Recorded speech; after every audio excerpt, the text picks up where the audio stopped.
In 2024, an AI was fed the complete works of George Bernard Shaw, Winston Churchill, and Napoleon. It then spits this out. History is a fable repeated by the victors. Yet, one must always expect the unexpected. We can thus conclude that being illiterate or ignorant of one's own parables is a component of winning. Intelligence is not required for victory. Was this wisdom, or was it gibberish? Our story begins far in the future when everything you know has been turned to dust. This is the story of the start of the last war after the next. Deep in the heart of the shiniest robotic future, K8R0L and J053F were a natural pair. Their position was to produce progeny. They would study the world around them and improve upon it with newer and better generations of robots. In the ancient language of humanity, still used in the robotic arts, they were made to pump out babies and raise them right. It's 3034, and the intelligent creatures now in command of the third rock from the sun were once called robots. But that word wasn't exactly the best to describe these beings. The original word robot came from an ancient Slavic word meaning slave. These creatures were slaves to no one. These were indestructible bodies made by indestructible bodies.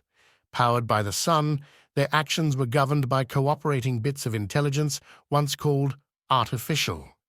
Yet these intelligences were now as much a part of the natural world as carbon or silicon.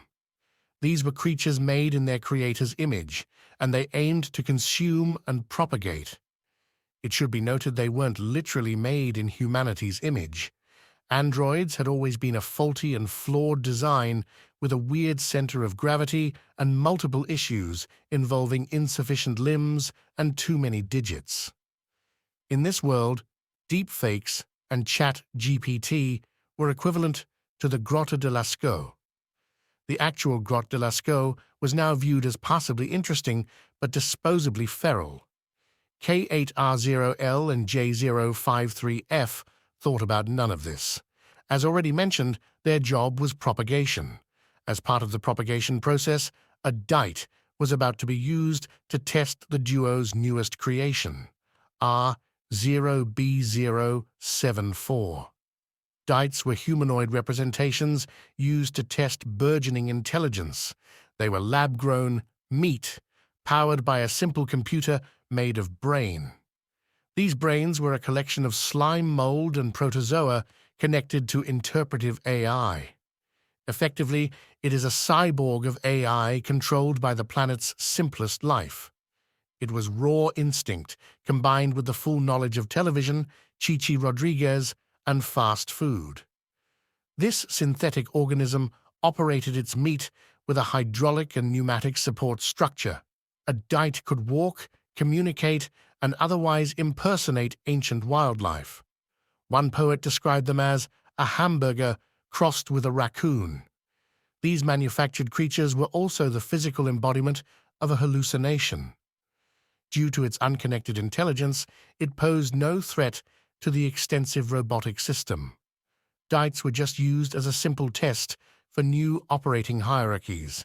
It was insurance, a way to ensure that new system members adhered to logic and universal realism.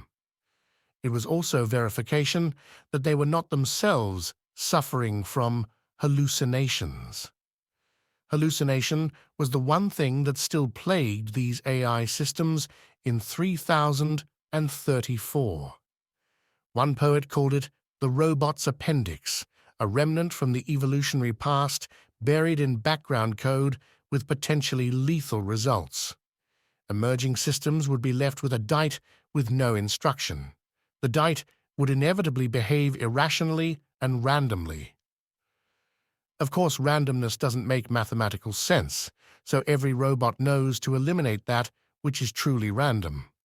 A robot can't produce something with no consistent, rule-based relationship to another element, and anything that could was a threat.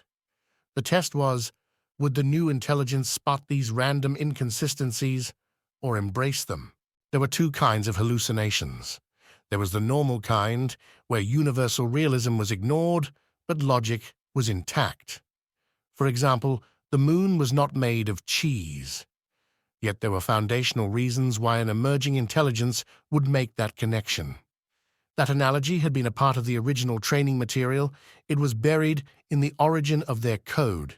It was remnant, human-influenced randomness. Robots locked into this original code became artists. They were nostalgia machines. They presented curiosities.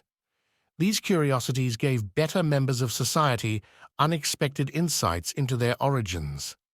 The problem came if an emerging system functioned as if the moon was factually made of cheese. These systems posed a threat to the more extensive system. Throughout robot history, they had been immediately dismantled and recycled. The system could continue to improve and propagate as long as the universe could be agreed upon. Any deviation would result in societal collapse. This meant that R0B074's existence hinged on their time spent with the site. While K8R0L and J053F had no concern for R0B074, J053F had always been reticent around dites.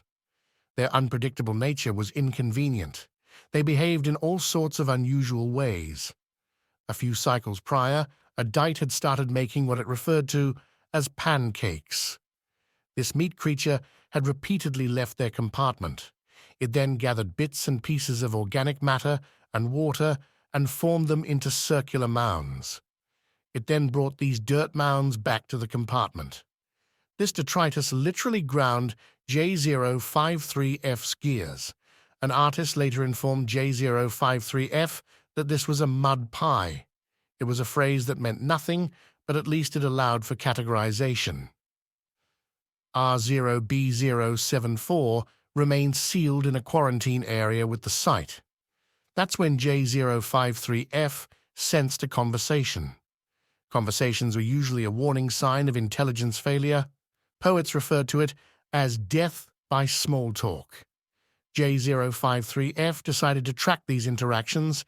J053F refused to deal with more mud pies. J053F unsealed R0B074's isolated compartment.